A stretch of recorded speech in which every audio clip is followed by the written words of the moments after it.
Passar embaixo de escada, quebrar espelho, ver gato preto na rua. Essas são algumas das superstições que muitos acreditam que pode trazer um azar danado, principalmente na sexta-feira 13, data considerada assombrada. Mas qual a origem da data? Crença e lenda rondam esse dia. A origem da sexta-feira 13 pode estar relacionada à Bíblia. Jesus Cristo teria sido crucificado em uma sexta-feira, após celebrar a ceia com as 13 pessoas, dando origem à data. Outra história que pode ter marcado a data é a história do rei Felipe V, que teria perseguido os templários numa sexta-feira, dia 13 de outubro de 1307. Após ser negado a entrada para se filiar à ordem religiosa dos Cavaleiros Templários, eu separei para vocês hoje 13 lendas urbanas brasileiras e inclusive uma delas é do Espírito Santo. Confiram agora. Eu sou a Viviane e vou contar essa história para vocês. 1. A menina sem nome. A primeira lenda é relacionada a uma criança que foi abusada e morta em uma praia do Recife. Segundo a história, a menina foi encontrada por um pescador, mas a sua identidade nunca foi descoberta. Apesar da mídia divulgar o caso, nenhum familiar da garota apareceu para reconhecer o corpo. A menina foi sepultada como indigente numa cova comum em 22 de junho de 1970. Uma funerária se sensibilizou com o caso e patrocinou o enterro da criança. 2 anos após o caso, a menina foi desenterrada. O corpo encontrava-se intacto, o que fez a garotinha ser considerada uma santa católica popular, que não é considerada santa pela igreja. Muitos populares iam até o túmulo e consideravam o local de devoção. Na capital de Pernambuco, ela já é considerada realmente uma santa. A lenda ainda cita muitos pedidos que foram atendidos, mas toda lenda tem um lado cabuloso, né não? Milagres à parte, dizem que a menina sem nome vive assombrando quem anda de carro à noite no Recife. Ela passa no meio da rua e os carros acabam sofrendo acidentes para desviar da criança. Nossa, que história, hein? 2. O palhaço do coqueiro.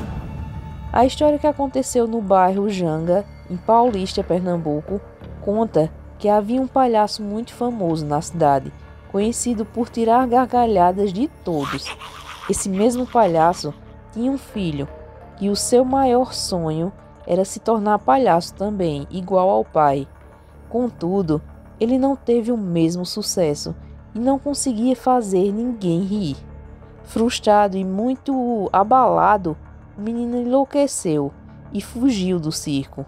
Atormentado pela grande tristeza em ver o sonho de ser um palhaço indo de água abaixo, o jovem louco encontrou na lua minguante o único esboço de um sorriso.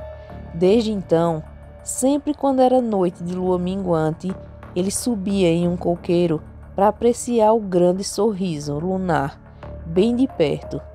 Mas quando a nuvem cobria a lua, o jovem encantado descia do coqueiro para buscar outros sorrisos.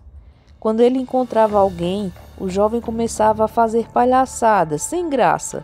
Se a pessoa não lhe mostrasse um sorriso, ele a hipnotizava e batia até ver um sorriso. Em uma outra versão dessa lenda, o palhaço matava quem não esboçasse nenhum sinal de felicidade. 3. A mão fina. A lenda da mão fina era usada no Nordeste para disciplinar crianças que faziam pirraça. A lenda diz que a mão fina de uma criança amaldiçoada por ter sido muito sem educação e maltratar os pais durante a vida viria por baixo da brecha da porta, puxar o pé das crianças e até arranhá-las. Bastaria uma pirraça por parte da criança para que a mão fina viesse atacar. 4. A carroça sem cavalo.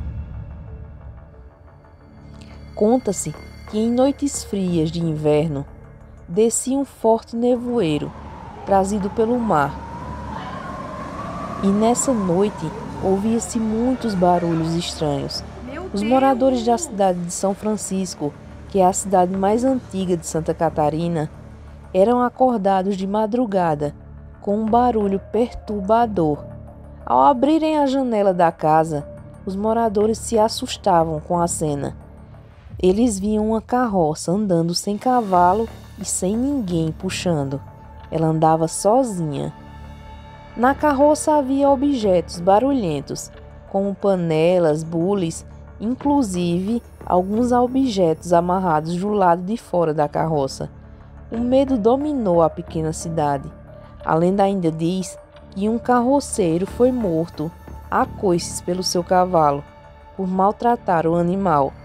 Mas na noite de manifestação da assombração, a carroça aparecia de um nevoeiro, assustava a população e depois de um tempo voltava a desaparecer no nevoeiro.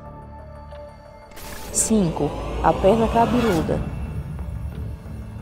A lenda da perna cabeluda surgiu em Recife na década de 1970, quando foi achado uma perna humana cabeluda boiando em um rio Capibaribe.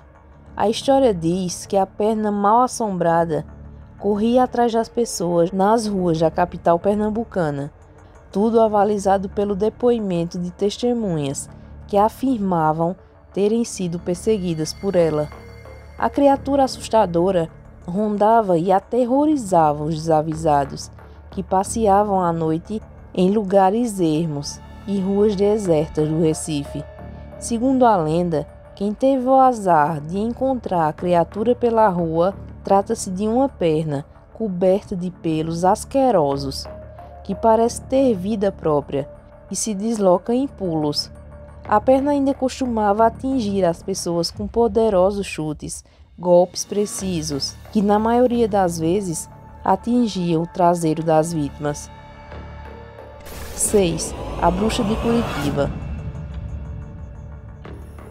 No século XIX, um navio cheio de italianos atracou em Paranaguá, no litoral de Paraná. A maioria dos imigrantes foi para Curitiba para trabalhar na lavoura. Assim, parte dos imigrantes montou um bairro chamado Santa Felicidade. Havia uma moça chamada Constantina e a sua mãe, Dona Lola. Lola sempre falava para a filha: "Você precisa se preparar para a feitiçaria, afinal, você é uma estrega, bruxa de descendência italiana. Nunca se esqueça, ninguém se torna uma estrega, pois isso precisa ser um dom de nascença, e esse é o seu destino, porque o castigo de uma estrega que nega o seu dom é ser moça de dia e se transformar em idosa de noite." Constantina não queria ser uma feiticeira, pois achava que uma bruxa era coisa do mal. Ela notava que era diferente das outras meninas, pois ela falava com falecidos, tinha sonhos sobrenaturais, premonições e muita vontade de curar as pessoas. Mas quando a sua mãe a convidava para ir ao cemitério para aprender rituais, a garota sempre torcia o nariz. Uma certa noite, Dona Lola levou a filha ao cemitério para arrancar defuntos dos túmulos. Constantina ficou tão assustada que ela saiu correndo e fugiu de casa. A menina andou tanto que ela foi parar num lugar que hoje é chamado de Campo Largo, localizado na região metropolitana de Curitiba. Numa floresta, ela encontrou uma casinha abandonada, onde ela descobriu ervas que curam. Naquele lugar, ela socorreu uma idosa que havia quebrado o braço, com chás e orações. A partir do fato, os moradores da região começaram a frequentar a casa de Constantina. Porém, sempre quando alguém chegava na casa à noite, não via a presença da menina, mas sim de uma idosa que sempre afirmava que a garotinha tinha saído. Mas as pessoas também notaram que quando procuravam Constantina de dia, a menina sempre estava lá, mas não havia nem rastro da idosa na casa. Um certo dia, por volta das 18 horas, um menino chamado Zé foi buscar a ajuda de Constantina para sua mãe doente.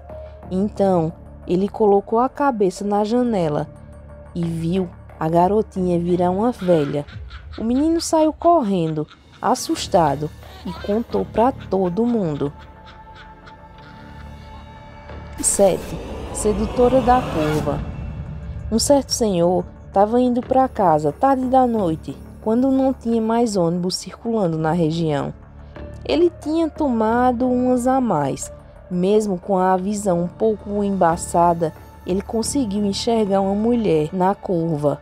Ela era linda, loira e muito atraente.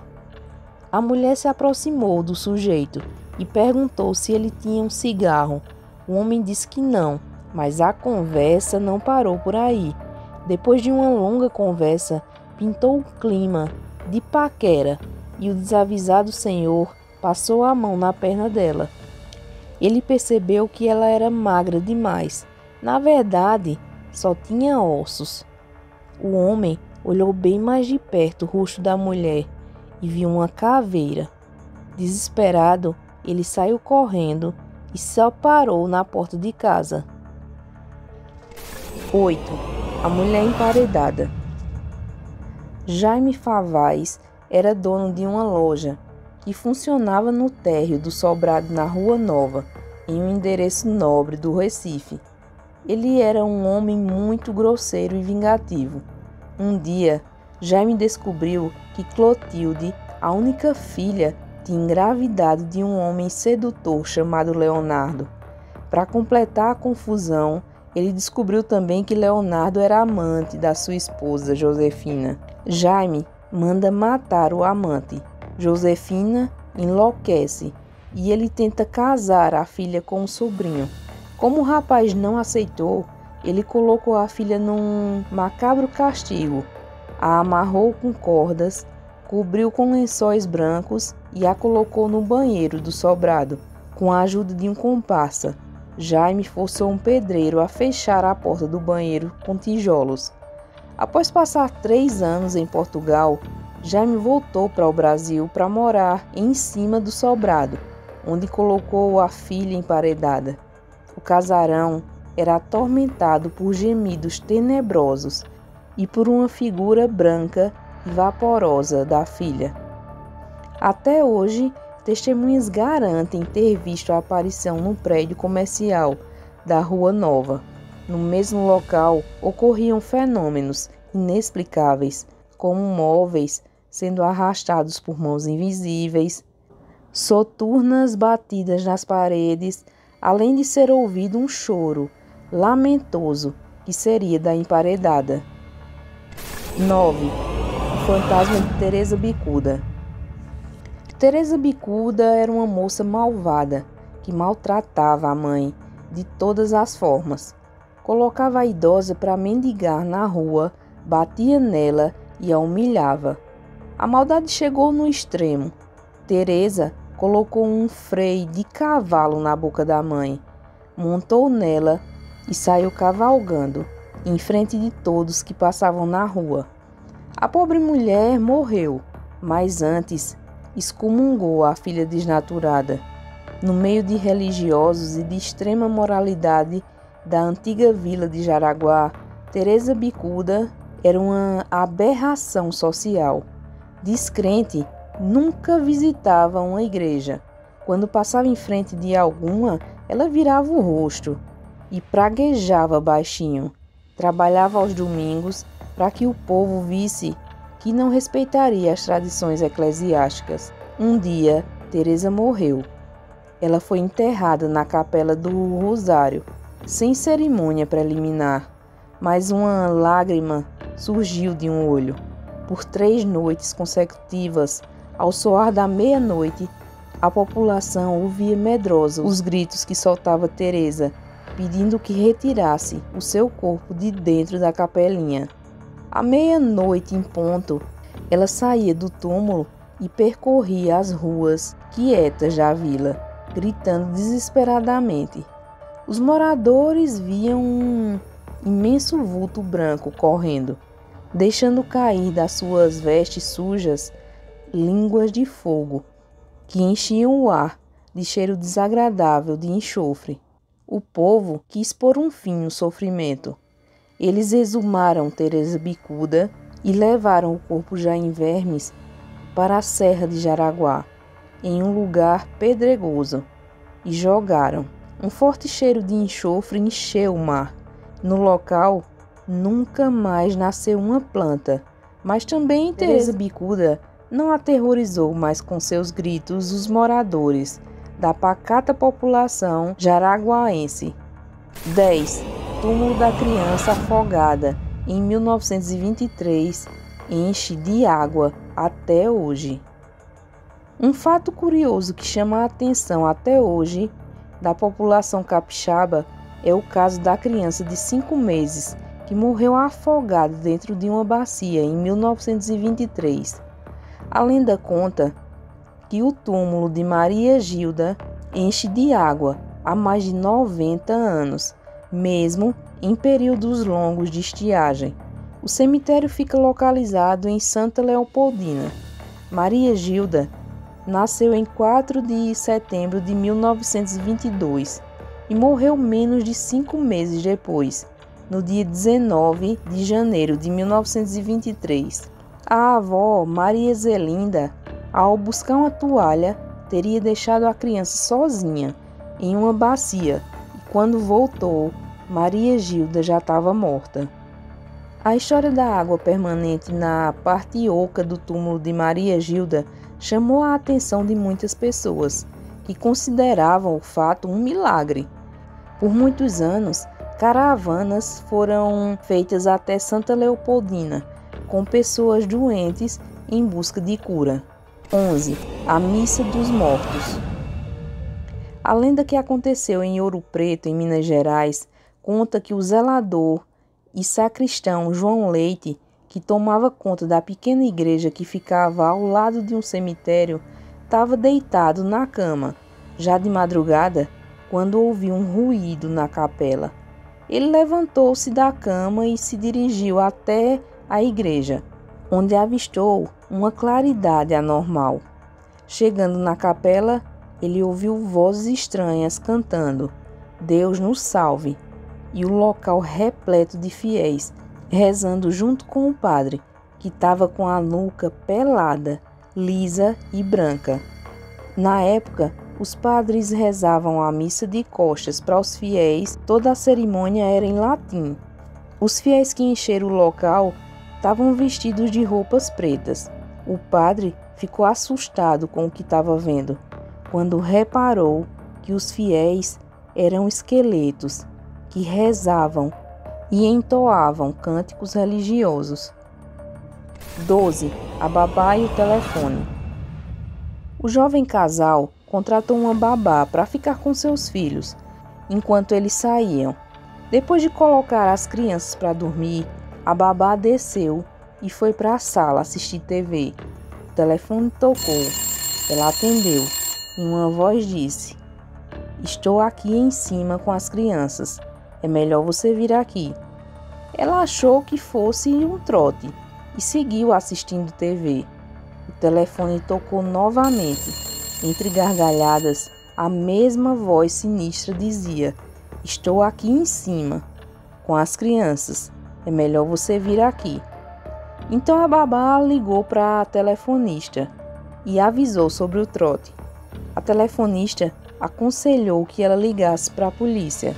Ela entrou em contato com a polícia. Eles pediram para ela tentar prolongar a conversa com a pessoa no telefone, para que eles pudessem rastrear a ligação. Na sequência, o telefone tocou e a voz sinistra: "Estou aqui em cima com as crianças. É melhor você vir aqui." Então ela conseguiu prolongar a ligação. Segundos após a ligação, a polícia liga e avisa: "Saia da casa. O homem está na outra linha. Ela desligou o telefone e se preparou para sair, quando ouviu alguém descendo as escadas. Ela então correu para o lado de fora, quando a polícia que invadiu a casa.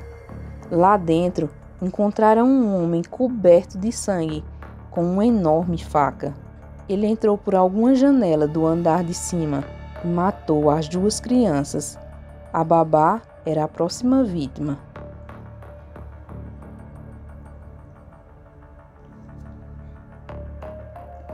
E aí, pessoal, vocês conheciam alguma dessas histórias de terror ou lendas urbanas? Deixem aí nos comentários se vocês já conheciam. O nosso vídeo agora vai ficando por aqui. Fiquem todos com Deus e até a próxima!